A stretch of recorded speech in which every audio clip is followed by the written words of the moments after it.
प्रयास तो हुआ, कोशिश तो हुई, कुछ तो आगे बढ़ा. Indeed, that is what the idea here is as. But what Aditi ji is referring to is that we can't just stop at instead of admiring, I would say just identifying the problem as well. We'll have to go beyond admiring and identification, work for solutions. Of course, we might not find 100% of the solutions in that much available time, but a genuine effort to go ahead and find the way out is what perhaps Aditi is I'm saying this because I come back again to the same point. Draupadi Murmu, as a BJP candidate, as a former minister, returned a file to the Jharkhand government headed by her own party, which reflected two views of tribal rights. Her view as a tribal and the BJP's view as a non-tribal. So there is you can see a sense of tension here. Okay. And I would really like to see what she does when she goes to the Rashtrapati Bhavan and when these kind of problems. Indeed, that is one valid point there, which will have to be kept by in mind by all the policy makers at all levels there. Thank you so much, Aditi ji and Manoj ji as well for sharing your views and insight. We'll continue this conversation, but and we'll have more guests also joining us. But in between, let's move to our colleague Kriti Mishra, who is standing by inside the Parliament House. Kriti, we heard the returning officer just a short while back in terms of the numbers, the figures, the latest ones about both the candidates, Draupadi Murmu and Yashwant Sinha, how much they have polled out of the valid votes so far. What's the latest situation right now? How far have we moved from the 10 states about which the returning officer spoke about?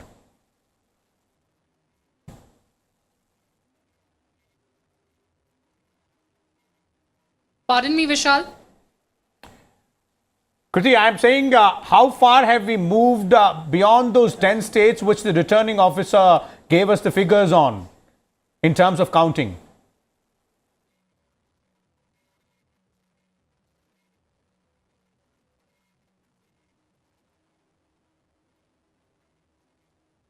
Okay, looks like Kriti is not able to hear us. We'll go back to her again.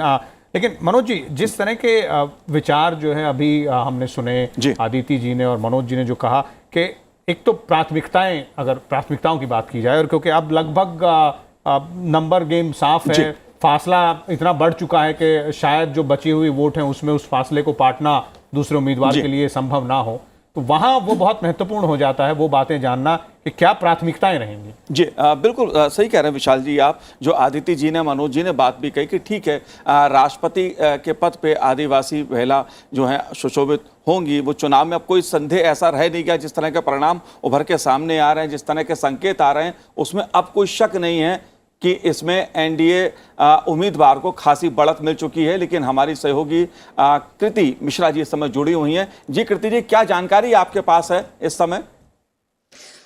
जी हाँ, देखिए मनोज जी, इसके पहले जो 10 states की counting हुई उसका जो brief है वो रिटर्निंग ऑफिसर दे चुके हैं। अभी जो हमें जानकारी मिल रही है यहाँ पर ऑफिशियल से कि अगले अल्फ़ाबेटिकल ऑर्डर में जब तक का लास्ट हुआ था झारखंड, उसके बाद केरला, मध्य प्रदेश और महाराष्ट्र जो है उसकी काउंटिंग चल रही है।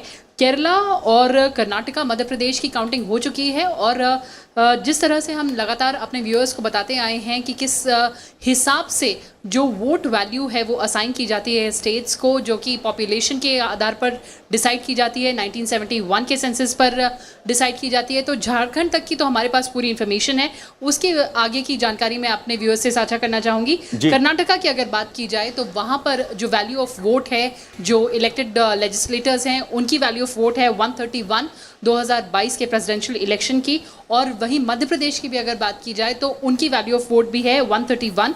और अगर केरला की मैं बात करूं तो वहाँ पर जो वैल्यू ऑफ वोट है 152 है। और अगर as we are speaking right now, अगर अभी करंट अपडेट की बात करूं तो महाराष्ट्र की काउंटिंग चल रही है जहां की वैल्यू ऑफ वोट 175 है। तो अभी ये उम्मीद है कि 10 और जब स्टेट्स की और यूटीज़ की हो जाएगी काउंटिंग, तब हमें एक और बार ब्रीफ मिलेगा कि कितने ट्रेंड्स में किसको कितनी बढ़त मिल रही है। जैसा कि आपने शुरुआती अपने स्टेटमेंट में ही बताया कि एनडीए की जो नॉमिनी हैं वो क्लियर कट अभी उनकी काफ़ी एज है। तो अभी कुछ क्षणों बाद ही ऐसा हमें पता चल रहा है कि जैसे ही 10 स्टेट्स और होंगे तब एक और ब्रीफिंग होगी और तब हमारे पास लेटेस्ट आंकड़े आएंगे। मनोज जी। जी Kriti, before you go, just one more question in terms of the final figure. What is the time horizon we are looking at here? Somewhere around 8:30 before we get the final result, because we've heard for the 10 states so far, and going by the speed, it looks like in say another half an hour, 45 minutes, we might get the details of another 10 states. But then that would be just 2/3 of them, right?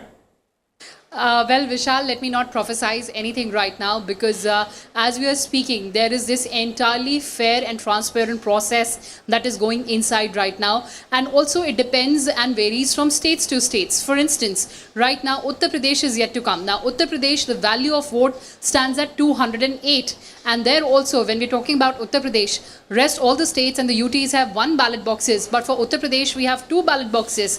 And as I'm told by the officials, after every vote is verified, after it is considered valid, then the entire process, the Secretary General, who's also the returning officer for the 2022 presidential election, is ensuring that the representatives, the authorized representatives of both the NDA and also the opposition, they are actually they're ensuring that they also see whatever is happening. So it's going to be a lengthy process nonetheless, because it is very important that the entire process is fair and transparent. So we are not looking at the clock right now, and hoping that the entire process is, as the returning officer is also saying, has to remain transparent and fair. Back to you now. Indeed, Kriti, we are not looking at the clock, but the viewers are, and they would want to know the result as soon as possible. And of course, we'll have to wait for that fair and transparent process to come to an end. Stay there, stand by to bring us more details. Meanwhile, we're joined by 2 more, experts here. Let me first introduce them to you. 2 senior journalists. Pradeep Kaushalji is with us. Sanjay Singh is also with us. Welcome, both of you gentlemen, to Sunset Television. We've been having a detailed conversation on various aspects of this presidential election, be it the social, the political, the strategic as well, from the political strategy point of view from the both camps. Let me begin with the strategy part only first, and then since we were talking about it in the previous panel also, Sanjay ji, I'd like to bring you in here. Strategically, do you think one, as it is now usually used very often, was a masterstroke by the ruling dispensation, bringing in Draupadi Murmu as a presidential candidate, and on the other hand, for the opposition camp, perhaps it was a strategic miscalculation, not in terms of the choice of candidate, but in terms of jumping the gun, or perhaps not coming to sort of a consensus? Vishal, you have given an answer in your question by itself. See, masterstroke, any decision may be called a masterstroke. Some people call masterstroke, if you remember, some time back when a chief minister was changed in Punjab and another chief minister was made, many hailed that as masterstroke. We know how the result panned out in Punjab, what happened to that particular gentleman, and those who said this, I don't know how they felt, those who held that as masterstroke. Any masterstroke, strategic masterstroke, political or otherwise, is proven by the unfolding events and the time lapse as to when that finally culminates.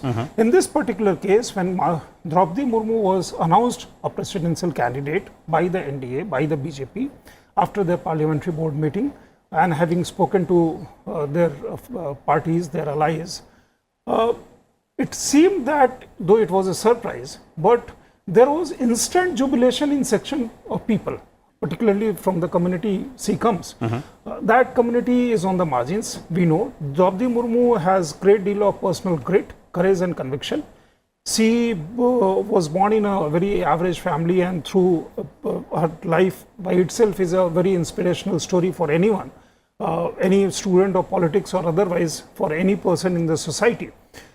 And thereafter, subsequent events proved that even parties which are not supportive of the NDA, Biju Janata Dal of course was the first to announce, but Naveen Patnaik takes a call not by either by opposition or by the ruling party, but issue by issue they take a decision, and in this particular case he was bang on. He immediately supported. Thereafter other chief ministers came from different states. What was most interesting, that the person who proposed Yashwant Sinha's name initially, and he was member of Trinamool Congress party, Mamata Banerjee, did not appear for his nomination filing. And later she said that if we had known that Draupadi Murmu was to be NDA's candidate, we would have supported Draupadi Murmu and would not have fielded any other candidate. That by itself tells the story as to what was and what is going to unfold when the final results are announced.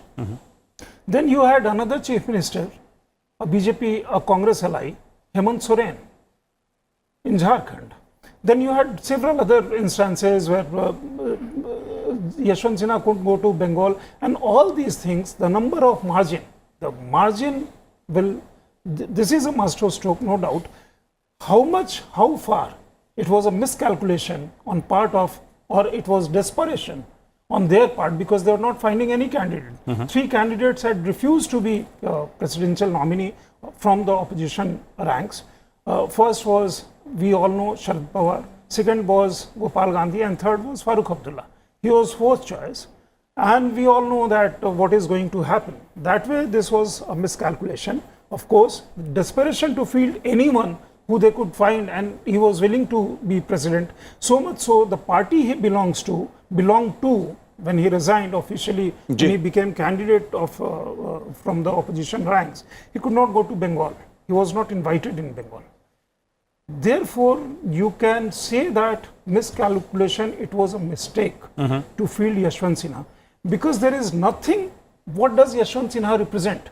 Draupadi Murmu, you can say by her persona, by her work, she represents these things. Those who are saying this is idea of India, one ideology versus another ideology, I don't know what ideology Yashwant Sinha projects. Are you saying, Sanjay ji, that this could have been a different kind of contest if the opposition candidate would have been somebody else? Or are you saying that this might have not been a contest at all if the opposition camp perhaps would have waited a little longer for the the government nominee or the NDA nominee to be announced, and then perhaps taken a call whether or not fighting this election is feasible? Vishal, where was the candidate in opposition ranks?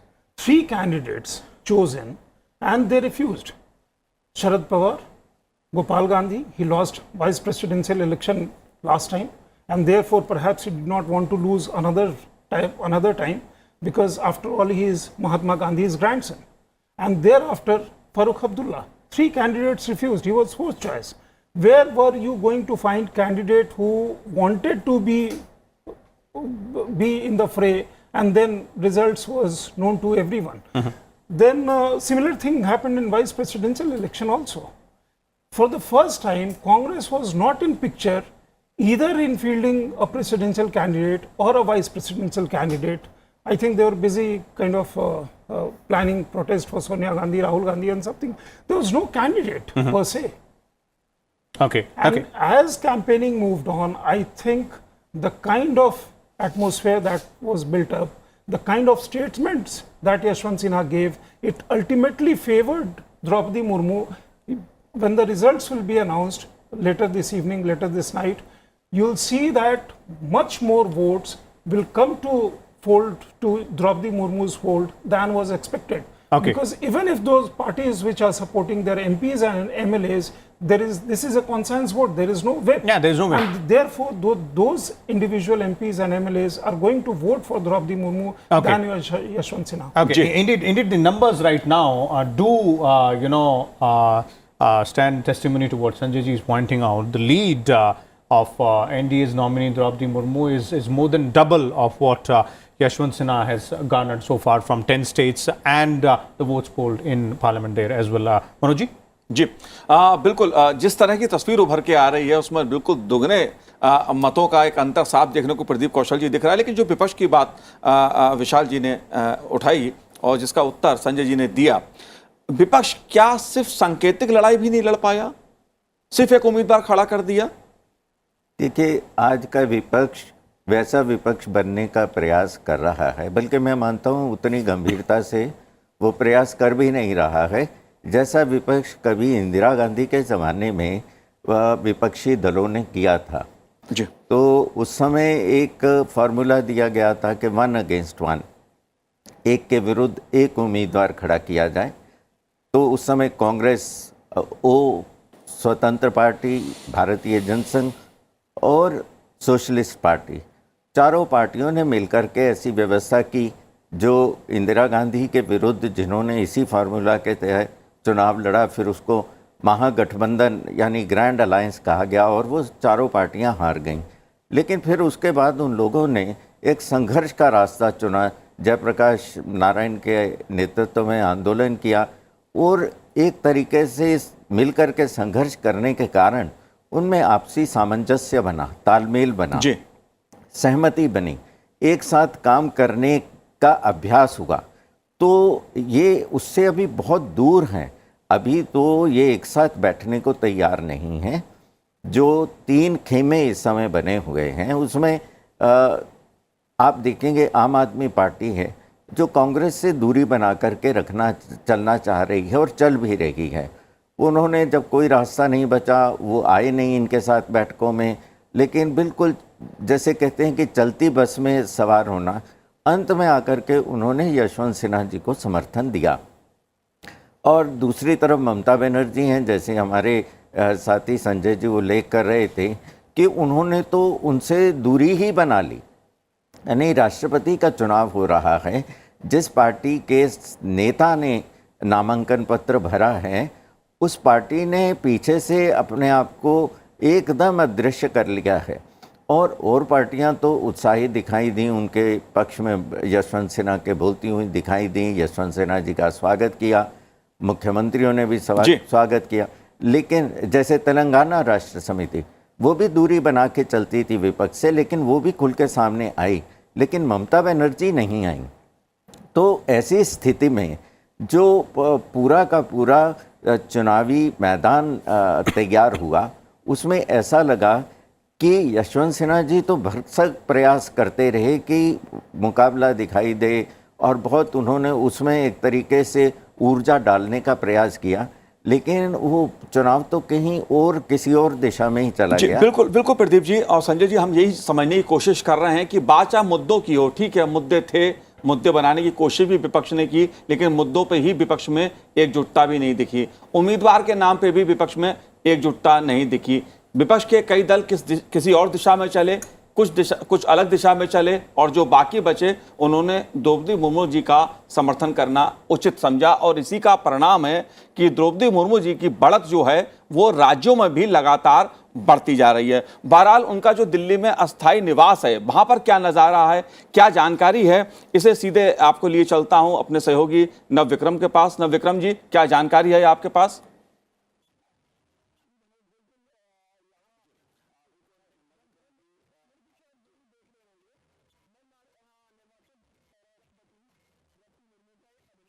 बिल्कुल, यहाँ जो residence है, मेरे पीछे आप ज़रूर देख रहे होंगे, निर्वाचित राष्ट्रपति द्रौपदी मुर्मू के अभिनंदन को लेकर जो पोस्टर यहाँ पर चस्पा है।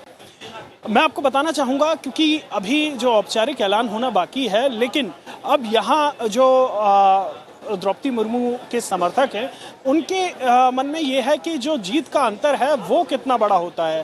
तो यहाँ पूरी तरीके से तैयारी हो गई है, कई केंद्रीय मंत्री यहाँ पर आ चुके हैं। और इसके अलावा एक और बात आपको बताना चाहूँगा कि धर्मेंद्र प्रधान जी किशन रेड्डी ये यहाँ पर तैयारियों का जायज़ा लिया इन्होंने। इसके बाद अगर हम बात करें तो यहाँ पर कई आदिवासी जो सांसद हैं वो जब ये नतीजे घोषित हो जाएंगे तो वो आदिवासी सांसद यहाँ पर उनका पीछे सम्मान करेंगे, उनका अभिनंदन करेंगे। और इसी तरीके से यहाँ पर लगातार तैयारियाँ जारी हैं। जाहिर है प्रधानमंत्री तो यहाँ पर आएंगे ही। जी जी बिल्कुल नवविक्रम जी, अभी आप वहाँ बने रही है। जाहिर तौर पे एक नज़ारा है, आज जश्न का माहौल है, खास तौर से जी बिल्कुल वहीं पर है। और ख़ास तौर से अगर ओडिशा की मैं बात करूं तो ओडिशा से भी अलग अलग तस्वीरें सामने संजय जी आ रहे हैं। जो बात प्रदीप कौशल जी कह रहे थे, जो आत्मविश्वास पहले दिन से बीजेपी में था, ठीक है संख्या बल ज़्यादा था, लेकिन एक चुनाव को चुनाव की तरह लड़ना, चुनाव का प्रबंधन करना, वो भी एक बहुत बड़ा चुनाव का पहलू होता है। बीजेपी को था, एनडीए को पास बहुमत था अपना, 13,000 वोट करीब कम थे, उसकी व्यवस्था भी हो जाती, लेकिन प्रतिशत बढ़े, अधिक से अधिक बढ़े। पिछले वोट जितने हासिल किए थे पिछले चुनाव में 65% के आसपास, उससे ज्यादा वोट मिले। ये जो एक विश्वास होता है, एक जो चुनावी प्रबंधन होता है, इसे आप कैसे देखते हैं? क्योंकि दूसरी ओर कांग्रेस और विपक्ष, संयुक्त विपक्ष, उसके दल भी एकजुट नहीं रह पाए। मनोज जी, आप लंबे समय तक राजनीतिक संवाददाता रहे, आपने इन चीज़ों को करीब से देखा है। जब बीजेपी चुनाव लड़ती है तो जैसा आपने कहा, चाहे वो पंचायत का चुनाव हो या पार्लियामेंट का चुनाव हो या वाइस प्रेसिडेंट का चुनाव हो या प्रेसिडेंट का चुनाव हो, वो चुनाव लड़ती है। वो प्रबंधन का कॉन्फिडेंस नहीं कहिए, प्रबंधन का वो उनका एक तरीका है कि जो भी हम परीक्षा देंगे, जिसमें भी जाएंगे, हम डिस्टिंक्शन से पास होंगे। बाकी नतीजे चाहे जो भी आए, उस दिन आपका जो भी हुआ, कई बार आप बहुत तैयारी करके जाते हैं और उस दिन आपका कुछ हो जाता है और उस आपके एक्सपेक्टेशन के हिसाब से नतीजे नहीं आते हैं, लेकिन वो चुनाव लड़ते हैं। आप इलेक्शन आफ्टर इलेक्शन ले लीजिए, जिस राज्य में और जिसके मुख्यमंत्री लग रहा था वही इतने उत्साहित हैं, केसीआर की मैं बात कर रहा हूँ, जो टीआरएस का उन्होंने जिक्र किया, वहाँ इतना उत्साह था कि जैसे मतलब एकमात्र उत्साह दिखा उनको लेकर के यशवंत सिन्हा को तो यहीं दिखा या गुपकार में दिखा, जो गुपकार वाले लोग हैं उनको लेकर के, और यशवंत सिन्हा के भी एक्साइटमेंट उन लोग के साथ ही रहा। तो ये एक अपने आप में दूसरे तरह का मैसेज बाकी जगह देता है। लेकिन साथ में ये जो प्रबंधन आप देख रहे हैं कि इतना आया है, इससे ज़्यादा आया है। दूसरी एक सिग्निफिकेंट चीज़ जो अभी आपने दिखाया, आपके वहाँ द्रौपदी मुर्मू का जो अभी अस्थायी निवास है, वहाँ पे आपके संवाददाता वो हैं, या उनके गांव में जिस तरह की खुशी या जश्न हो रहा है। और जी बिल्कुल, और नविक्रम खुद जो है मयूरभंज उनके गांव गए थे, जो है आधा घंटा के एक स्पेशल कार्यक्रम, स्पेशल डॉक्यूमेंट्री की हमने, जिस तरह से जो मशक्कत रही, जो स्ट्रगल रही द्रौपदी मुर्मू। तो आप एक चीज़ देखिए कि एक व्यक्ति जो है वो अपने ज़मीन से जुड़ा हुआ है, भले ही वो मंत्री हुई, गवर्नर हुई, बाकी चीज़ें हुआ, जीवन में बहुत आघात झेले, वहाँ से उठ करके खड़े होना, और अभी एक संयोग है कि प्रधानमंत्री का भी सामाजिक बैकग्राउंड मतलब काफ़ी सामान्य है और राष्ट्रपति का भी काफ़ी सामान्य है। लेकिन जो नोटवर्दी चीज़ है, पहली बार मैं देख रहा हूँ कि जीत का जश्न बीजेपी इस तरह से मना रही है। क्योंकि आमतौर पे ये होता है कि वो जीत का आत्मसात ज़्यादा करते हैं, जश्न कम मनाते, पटाखे वटाखे फूटते हैं, मिठाइयाँ उठाई, लड्डू उड्डू बांट देते हैं कार्यकर्ता, लेकिन नेतागण उसमें शामिल हों जश्न में, ऐसा आमतौर पे भाजपा में मैं नहीं देखता। क्योंकि होता क्या है कि जीत होती है और मोदी जी आकर के फिर आगे का कार्यक्रम अपने कार्यकर्ताओं को दे देते हैं कि यहाँ विराम नहीं है, या उनके स्वभाव में ये चीज़ आ गया है कि यहाँ विराम नहीं है, जीत का पड़ाव आ गया, अब आगे की चोटी देखो, इसके आगे की चोटी देखो, ये हर समय होता है।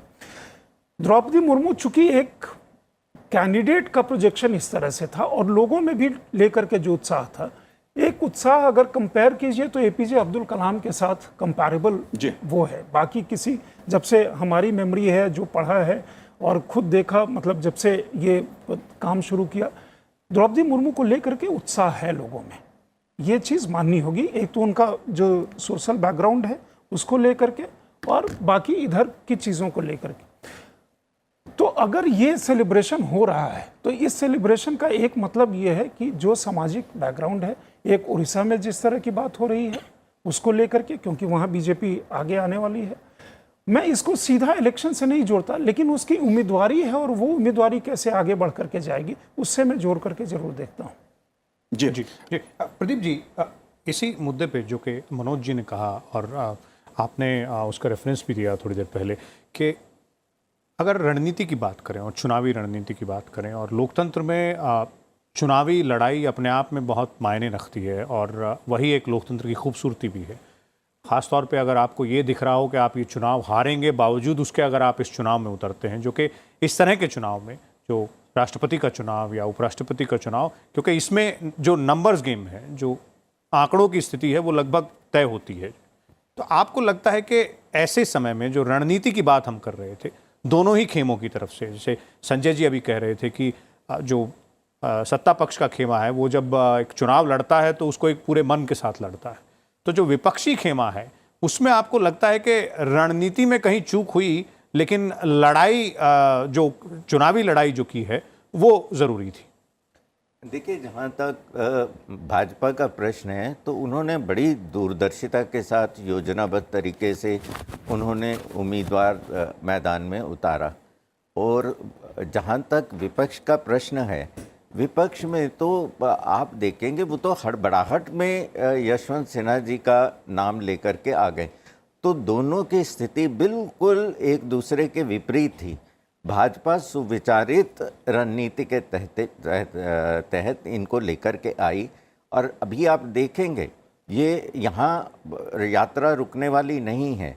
एक जनजाति से राष्ट्रपति बनाने के साथ साथ भाजपा पूरे जितने जनजाति से संबद्ध लोग हैं उन सबको वो संदेश दूर दूर तक पहुंचा रही है और पहुंचाएगी, क्योंकि भाजपा की सुविचारित रणनीति है अपना निरंतर सामाजिक विस्तार करना है। तो जो लोग ये कहते थे कि भाजपा उच्च जातियों की पार्टी है, भाजपा तो समृद्ध लोगों की पार्टी है, लेकिन भाजपा अब संदेश ऐसा दे रही है कि हम तो जो बिल्कुल सब तरीके की जो रणनीतियां हैं या जो उन्नति है उस सब में दूर छिटके हुए जो लोग हैं, दूर दराज बसे हुए वनवासी हैं, हम तो उनको सर्वोच्च पद पर सम्मानित कर रहे हैं बैठा करके। विपक्ष का जहाँ तक प्रश्न है, तो जैसे बहुत पहले इस चर्चा में वो आ चुकी हैं बातें, कई बार आ चुकी हैं कि कैसे 3 उम्मीदवार हैं, उनके नाम जब वही लड़ने के लिए तैयार नहीं हुए तो उनके नाम छोड़ दिए गए, फिर चौथे वो यशवंत सिन्हा जी का नाम आ गया और जिन लोगों ने उनका नाम सुझाया वो भी पीछे से नदारद हो गए। तो कुल मिला के विपक्ष ने तो आपाधापी में वो गया, उनमें खींचतान तो चल रही थी कि आगे कौन लगे, और 2 लोग और जो लगना चाह रहे थे उनको दूसरे लगने नहीं देना चाह रहे थे आगे।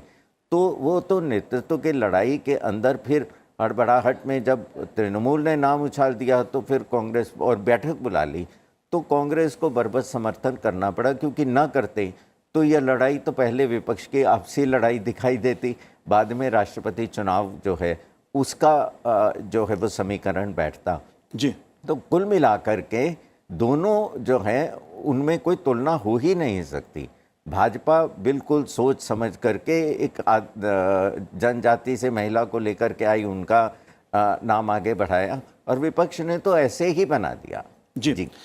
ये जो विपक्ष के अंदर हमें एक विरोधाभास देखने को मिला, ये ठीक है, कोई चुनाव होता है उसमें कोई जीतेगा कोई हारेगा, लेकिन चुनाव लड़ा जाता है।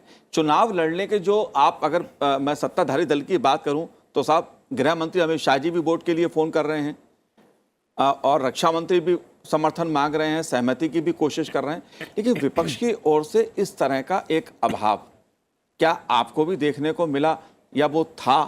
कौन चुनाव लड़ा रहा है यशवंत सिन्हा जी का, यही समझ में नहीं आ रहा था।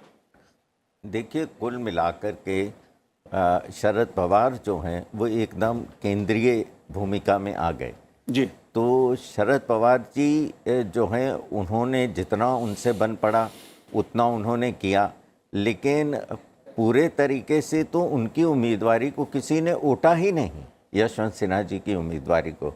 और जिस दल से वो संबद्ध थे वो तो बिल्कुल ही दूर छिटक करके दूर खड़ा था। तो वो जिसे कहते हैं कि ऑटो मोड में पूरा कैंपेन उन्होंने चलाया, जितना चलाया, और जितने लोग साथ लगे वो साथ लग गए, और जिनसे उम्मीद थी, जो पूरे प्रतिबद्ध हैं भाजपा की विरोध की राजनीति के साथ, उन लोगों ने भी अपने कारणों से द्रौपदी मुर्मू का साथ दिया, क्योंकि उनके दूसरे और भी कमिटमेंट हैं। तो जैसे झारखंड मुक्ति मोर्चा है, तो वो इस तरीके से जैसे द्रौपदी मुर्मू का नाम आया तो उसके विरोध में तो खड़े होना वो गवारा कर ही नहीं सकते थे किसी भी कीमत पर। और दूसरा ये है कि उनके विरोध का कोई कारण किसी को नज़र नहीं आया। जैसा उनका व्यक्तित्व है, निर्विवाद है और सामाजिक पृष्ठभूमि है, तो लोगों को ये लगा कि इसके विरोध में दिखाई नहीं देना चाहिए भाजपा के इस निर्णय के विरोध में। जी बिल्कुल प्रदीप जी, राजनीति अपनी जगह है। राजनीतिक स्तर पे जो दल होते हैं, चाहे सत्ताधारी दल हो, विपक्षी दल हो, संजय जी, वो अपनी रणनीति बनाते हैं, लेकिन एक सामाजिक संदेश होता है हर चुनाव का।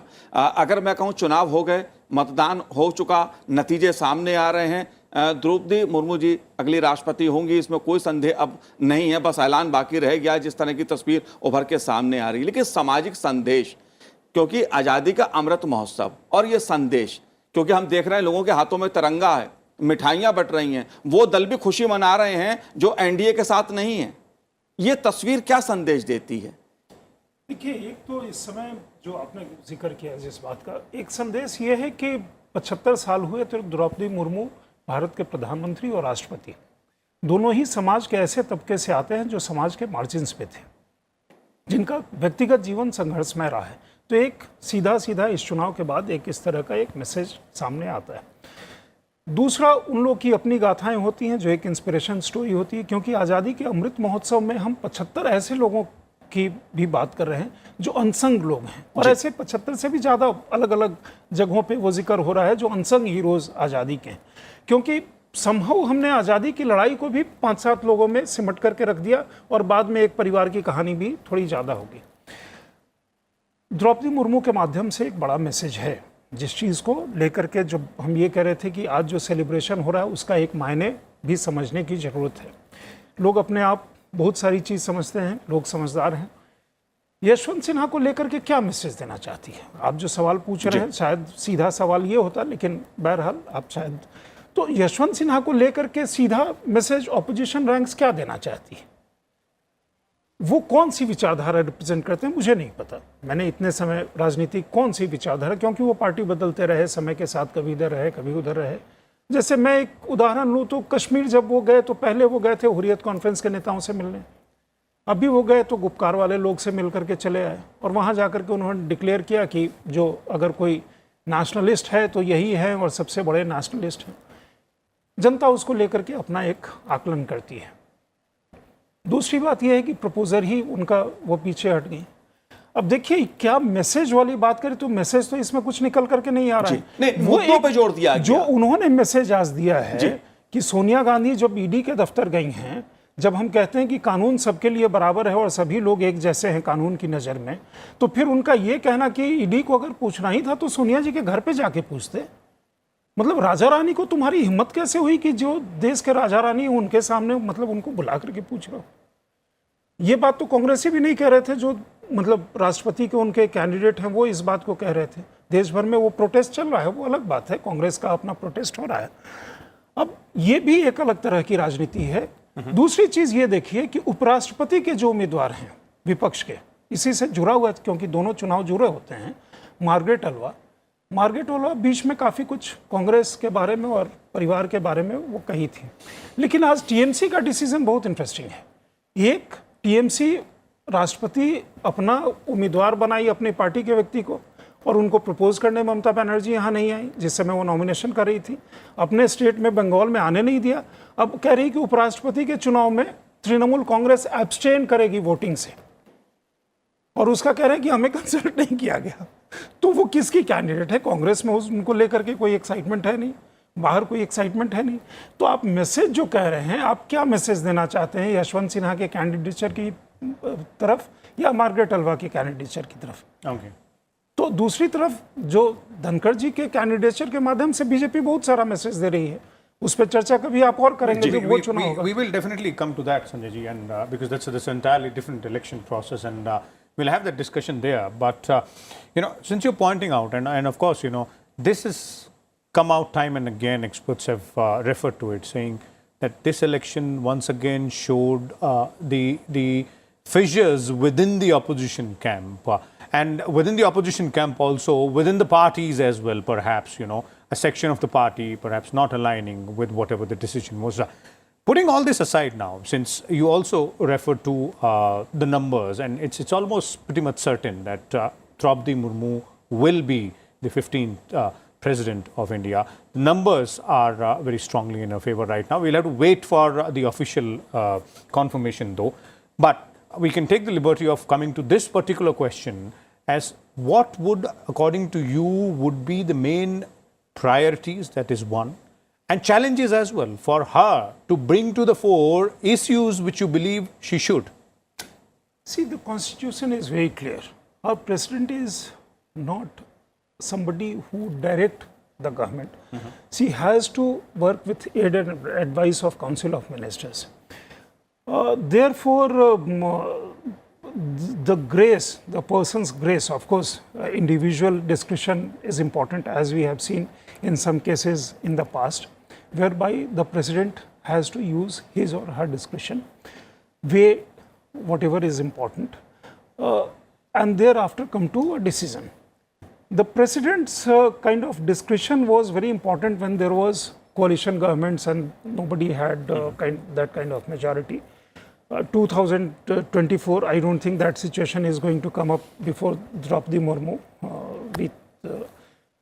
I don't think that is going to happen. More so, the person brings certain degree of, the person also brings the chair, the post position of Rashtrapati.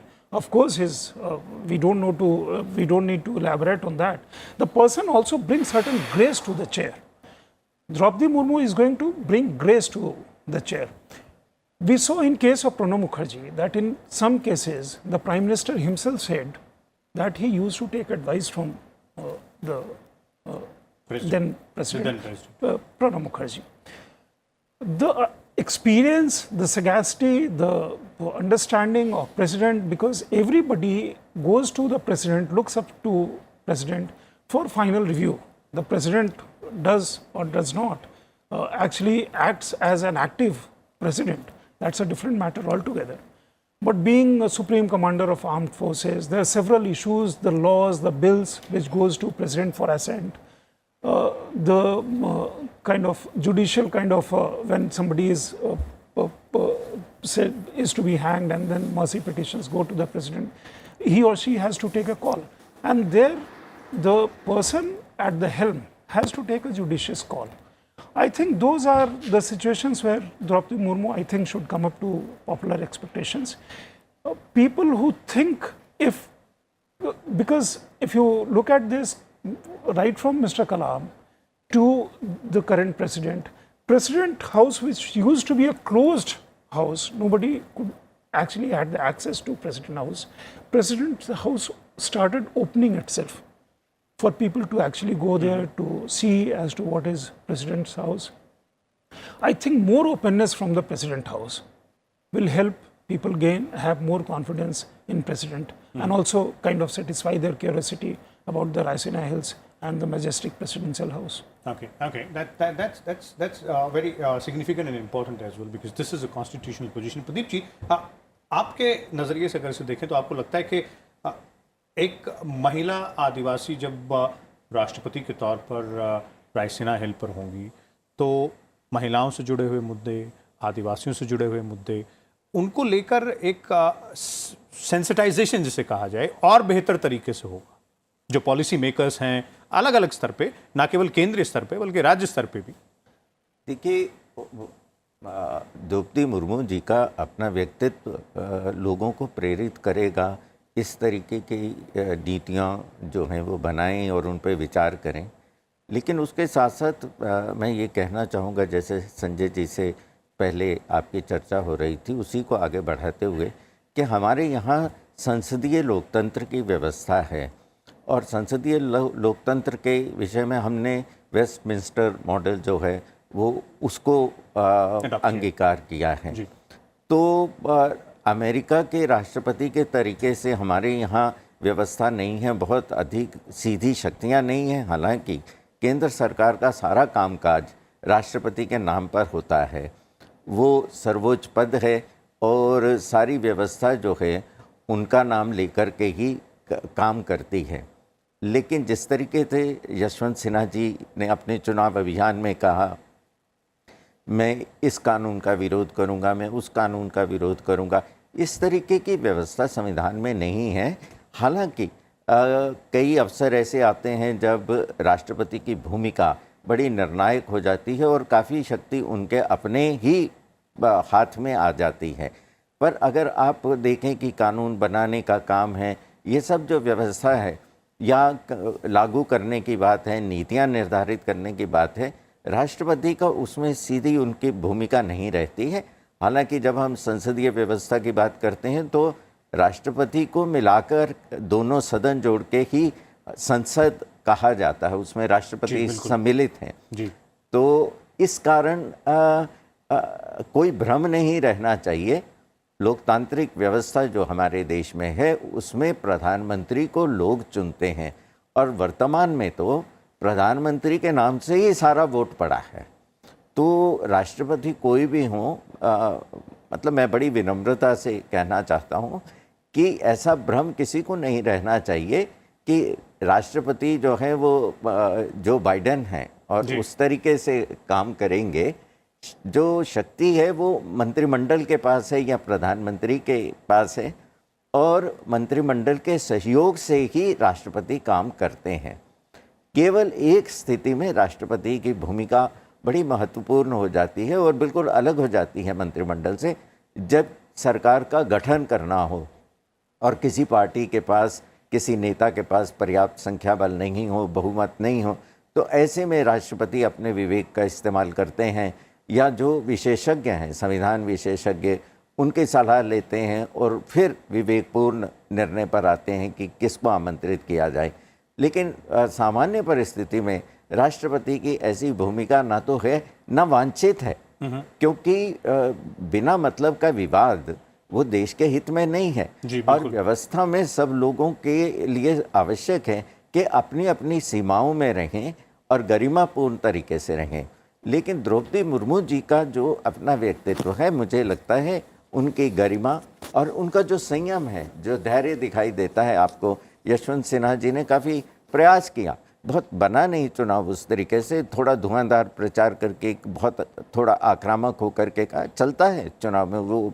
मैं ये नहीं कहता कि वो उसमें कोई आपत्तिजनक बात है, लेकिन द्रौपदी मुर्मू जो है उन्होंने बड़ा गरिमापूर्ण व्यवहार इस तरीके से किया, ऐसा आचरण रखा, ऐसा हाव भाव रखा कि वो तो जैसे राष्ट्रपति बन चुके हैं, तो उन्हें किसी झगड़े में पड़ने की आवश्यकता ही नहीं है, किसी तू में आने की आवश्यकता ही नहीं है। तो मैं उनको उसी भूमिका में देखता हूँ।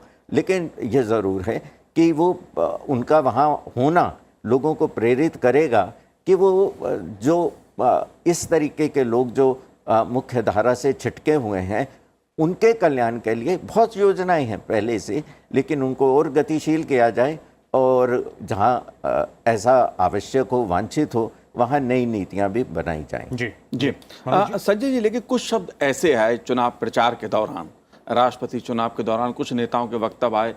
बिहार के एक नेता ने मूर्ति शब्द का प्रचार के दौरान, जिसने प्रदीप जी कह रहे थे, मूर्ति शब्द का इस्तेमाल किया गया, रबड़ स्टैम्प का शब्द आया, ISI का जिक्र आ गया।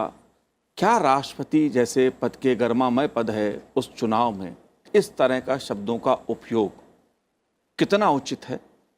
देखिए मनोज जी, ये सारे शब्द उन लोगों के द्वारा कहे गए जो कांग्रेस के समर्थक दल रहे हैं। RJD के द्वारा कहा गया, या जो कांग्रेस पार्टी की तरफ से उम्मीदवार हैं, या जो कांग्रेस के, या जो क्रिटिक्स मोदी गवर्नमेंट के हैं, जो समर्थन करते हैं वहाँ, वही सारे लोग कह रहे हैं, और कोई नहीं कह रहा है, वही सारे लोग कह रहे हैं, क्योंकि इसका उनको बड़ा एक्सपीरियंस है। इस देश में एक राष्ट्रपति हुए थे कि जो कोई कैबिनेट बैठी नहीं थी और इमरजेंसी का प्रोक्लेमेशन भेजा गया प्रधानमंत्री के द्वारा, और उन्होंने इमरजेंसी का प्रोक्लेमेशन साइन कर दिया आधी रात में। तो ऐसे राष्ट्रपति हुए हैं, तो उनको उसका एक्सपीरियंस है। जब इमरजेंसी लगी थी 1975 में, तो कोई कैबिनेट का डिसीजन तो हुआ नहीं था, कोई काउंसिल ऑफ मिनिस्टर्स की बैठक हुई नहीं थी, तो उसका एक्सपीरियंस उनको होगा।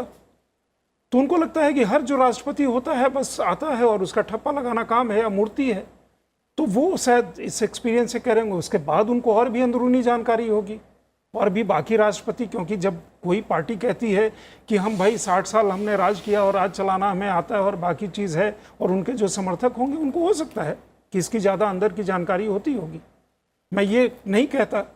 लेकिन हर उस व्यक्ति के लिए, और आप जिस पार्टी का जिक्र कर रहे हैं और जिनके नेता का जिक्र कर रहे हैं RJD के, वो तो कहते हैं कि हम दलित, वंचित, पीड़ित, शोषित, पिछड़े और न जाने, मतलब उन सब के हम बात करते हैं, उनके हितों की बात करते हैं, हम उस वर्ग का प्रतिनिधित्व करते हैं और उनके लिए हम लड़ते हैं। चुनाव को अग्रे वर्सेस पिछड़े बनाते हैं। तो द्रौपदी मुर्मू किस वर्ग की हैं? काउंटर सवाल तो होता नहीं, आपने एक चीज़ कह दिया या ट्वीट कर दिया और बाकी चीज़। द्रौपदी मुर्मू किस समाज को और किस तबके को रिप्रेजेंट करती हैं? अगर RJD अपने को क्लेम करती है कि हम रिप्रेजेंट करते हैं, और यशवंत सिन्हा किस तबके को रिप्रेजेंट करते हैं, या यशवंत सिन्हा किस विचार को रिप्रेजेंट करते हैं? विचारधारा की भी लड़ाइयाँ बता देते हैं जी। तो किसी को मूर्ति कह देना, सर्वोच्च पद का अपमान करना बाकी है।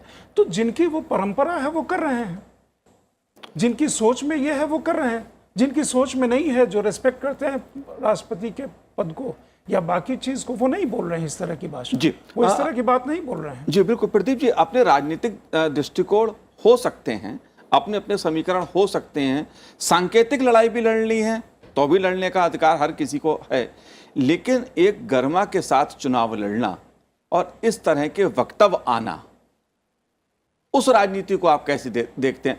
मैं मानता हूं कि बहुत पुराने वरिष्ठ नेता हैं यशवंत सिन्हा जी, बड़े पदों पर रहे हैं, लेकिन अगर हम राष्ट्रपति चुनाव की बात कर रहे हैं और इस तरह के वक्तव्य आना, देखिए वो मुझे लगता है कि जो युवा नेता हैं जिन्होंने उस शब्दावली का इस्तेमाल किया है, मूर्ति वाली शब्दावली का, तो मुझे लगता है कि अनुभव की कमी है, क्योंकि अनुभव आपको बड़ा विनम्रता सिखाता है। और दूसरा, उनकी अपनी पार्टी में जब अचानक से ऐसी परिस्थिति उत्पन्न हुई कि लालू जी को पद से हटना पड़ा, तो उनकी जो माता जी हैं वो तो राजनीति से दूर दूर तक संबद्ध नहीं थी। राबड़ी देवी जी भी दूर दूर तक राजनीति से संबंधित नहीं थी और उनको आमंत्रित किया गया, फिर वो मुख्यमंत्री भी बनी। तो इस तरीके के विशेषण आप जिस समय इस्तेमाल में लाते हैं तो आप कल्पना नहीं करते हैं कि शायद इस तरीके के विशेषण कोई सामने वाला भी आपके लिए इस्तेमाल कर सकता है। तो जो महिला राष्ट्रपति जिनका बनना केवल औपचारिकता के तरीके से बाकी है, उनके लिए इस तरह की अच्छा फिर इस तरीके की शब्दावली उचित नहीं है। फिर उन्हीं के पास ही तो अभी आप देखिएगा कोई भी विषय आएगा जहां बहुत ज़्यादा कांग्रेस महसूस करती है तो उन्हीं को मांग पत्र दिया जाएगा, उन्हीं के पास आप पूरे प्रतिनिधिमंडल लेकर के जाएंगे। तो मुझे लगता है कि जो राजनैतिक शिष्टाचार है उसका निर्वहन होना बड़ा आवश्यक है। ये सबके हित में है, राजनीतिज्ञों के अपने हित में है कि वो एक शिष्टाचार की जो सीमा है उसके भीतर रहें। जी मनोज जी, मैं एक चीज ऐड करूं इसमें। जी, जिन नेता का जिक्र कर रहे हैं, अभी एक कार्यक्रम हुआ था बिहार विधानसभा का, वो 100 साल उसके पूरे हुए थे। प्रधानमंत्री मोदी गए थे वहाँ, जब वो बोल रहे थे तो पढ़ के बोल रहे थे, लेकिन जिस तरह से पढ़ने में बाकी हुई वो वायरल हुआ, लोगों ने देखा, अपना अपना एक जजमेंट वो लोगों ने बनाया।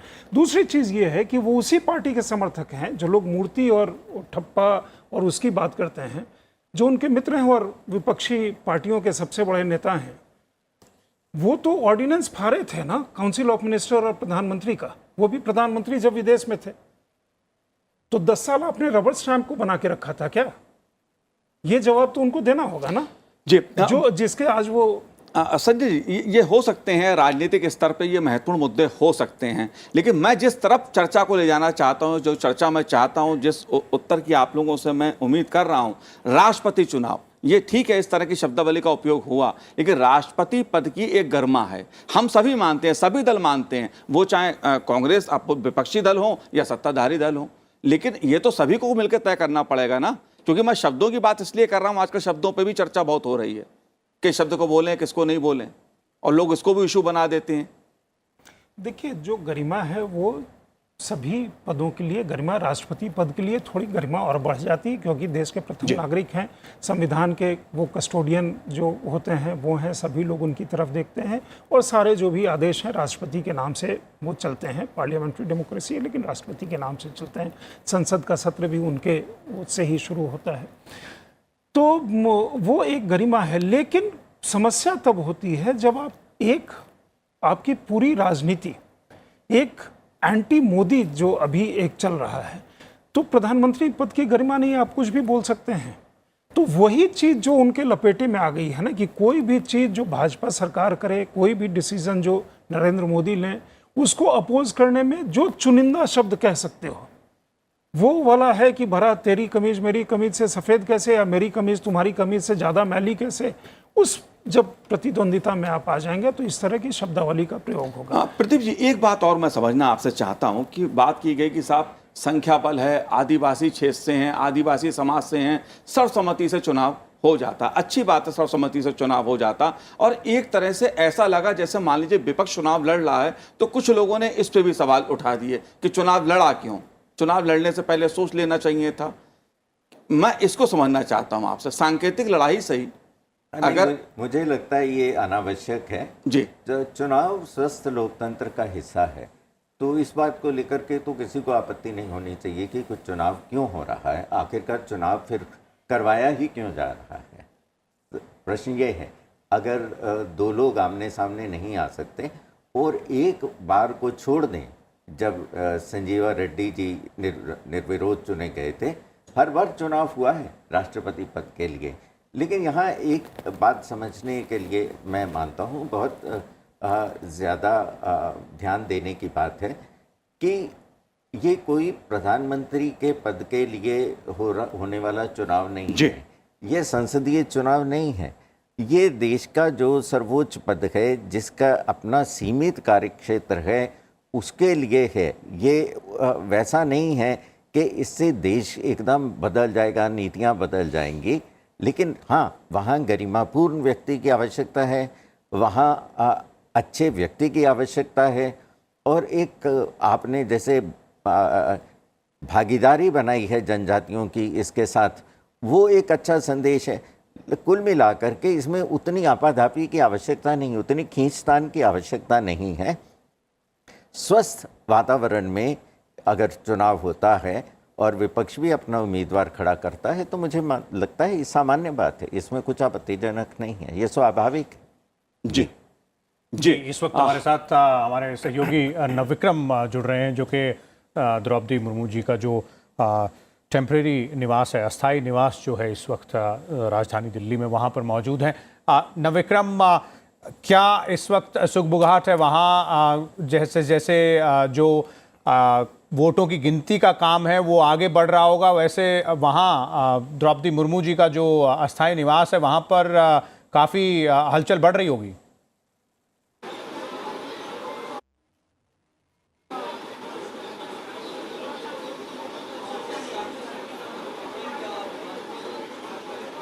बिल्कुल विशाल, यहाँ लगातार गहमा गहमी तेज होती जा रही है। यहाँ अभी हाल ही में कुछ देर पहले केंद्रीय मंत्री धर्मेंद्र प्रधान, जी किशन रेड्डी समेत कई बीजेपी के आला नेता यहाँ पर आए थे। उन्होंने तैयारियों का जायजा लिया, क्योंकि यहाँ प्रधानमंत्री, गृह मंत्री और इसके अलावा रक्षा मंत्री समेत कई केंद्रीय मंत्री और बीजेपी की ओर से, एनडीए की ओर से जो वरिष्ठ नेता हैं वो यहाँ पर आएंगे, और जो द्रौपदी मुर्मू का अभिनंदन कार्यक्रम यहाँ पर मेरे पीछे आप देख पा रहे होंगे, यही उनका अभिनंदन कार्यक्रम होगा। बीजेपी और एनडीए से जुड़े जो आदिवासी नेता हैं, आदिवासी सांसद हैं, वो भी यहाँ पर उनका अभिनंदन करेंगे। तो देखिए विशाल, ये एक बीजेपी के लिए एक बड़ी उपलब्धि हम मान सकते हैं एनडीए के लिए, क्योंकि जो एक अभी आज तक एक आदिवासी नेतृत्व को इस तरीके से